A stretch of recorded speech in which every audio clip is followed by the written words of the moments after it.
Nëse po lodhesh duke u mundu me I kënaq të gjithë, atëherë do përfundosh duke e mërzit veten tënde. Ka ardhur koha me kuptu që ti nuk ke ardhur në këtë botë që t'i pëlqesh gjithëve. Ke ardhur në këtë botë që ti jesh I lirë, dhe liria jote fillon atëherë kur ti pushon se jetuari vetëm për të tjerët. Je mësuar të thuash po, vetëm që mos t'i mërzisësh të tjerët. Po e lëndon veten që t'i kënaqësh të gjithë përveç vetes tënde. E din si quhet kjo? Kjo quhet people pleaser. Përshëndetje njerëz dhe mirë se vini në një tjetër video. Unë jam Silva dhe ky është kanali im Detektive Lumturisë. Sot vendosa të flasim pak për people pleaserat.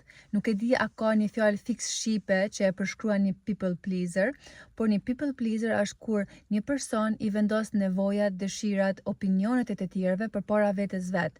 Nga frika se nuk do pranohet, do përjashtohet apo do krijojë ndonjë konflikt. Një people pleaser thot po edhe kur e ndjen me thënë jo.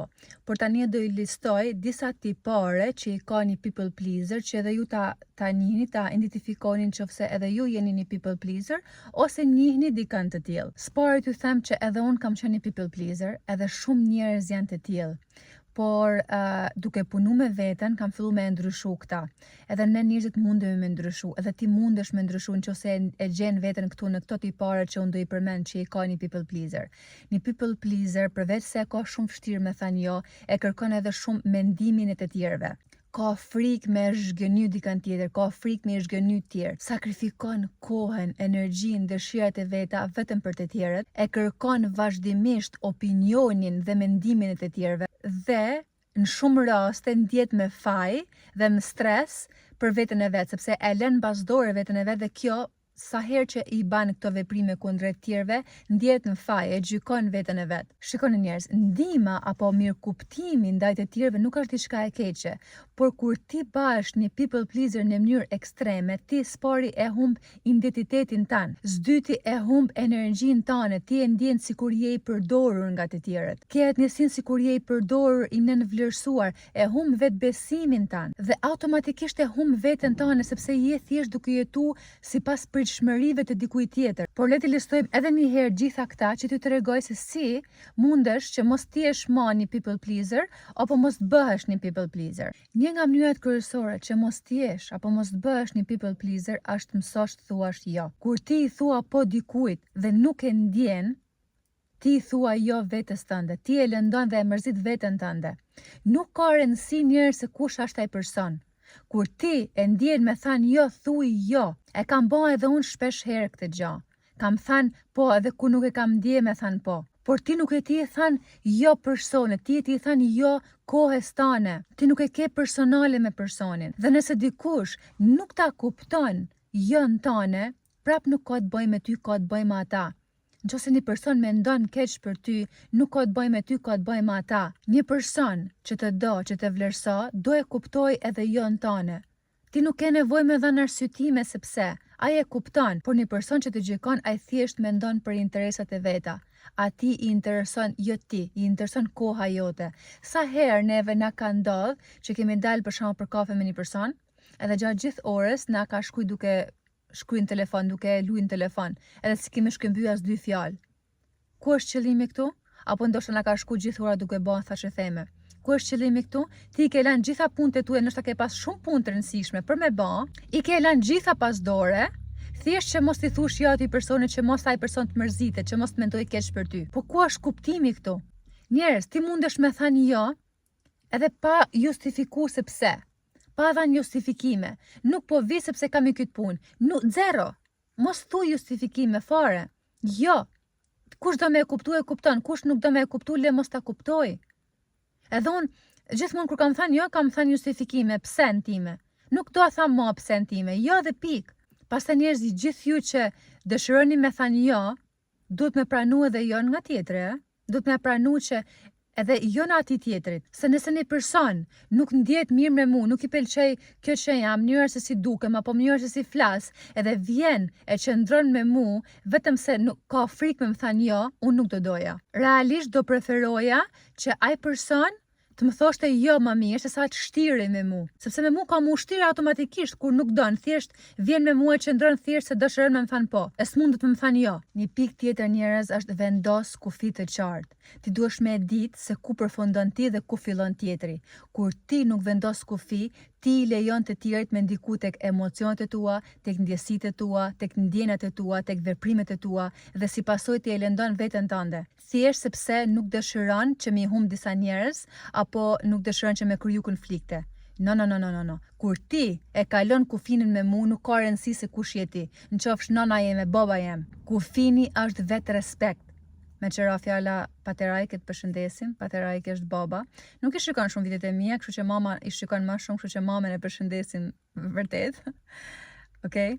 Kështu që kufini njerëz nuk është egoizëm, nuk je egoist nëse vendos kufi. Thjesht ke vetë dashuri. Ti duhesh me ditë se çfarë është e pranueshme për ty dhe çfarë është e papranueshme për ty. Dhe disa gjëra janë të papranueshme, prandaj duhet me vendos kufi.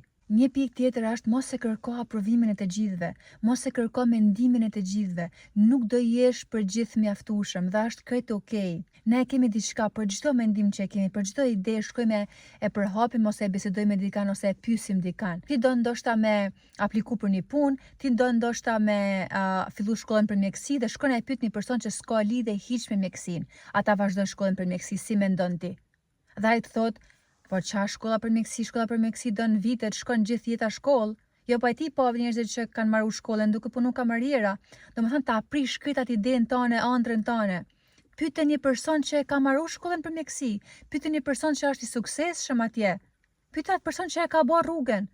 Ço duhet ti më pyet çdo njeri për mendim. Secili ka mendimin e vet dhe është krejt okej. Ka drejt në pas mendimin e vet. Po pse ai mendimi dikujt tjetër me ta aprish ti ëndrrën tane, dëshirën tane? Një ëndër, një vizion që të ka ty këtu, të ka ty sepse ti mundesh me ti mundesh me realizu, për ndryshe s'kishte ardhur ty. Dhe ti shkon e diskuton me dikan tjetër, po ai nuk e shikon dot sepse nuk e ka vizionin se të ka ardhur ty.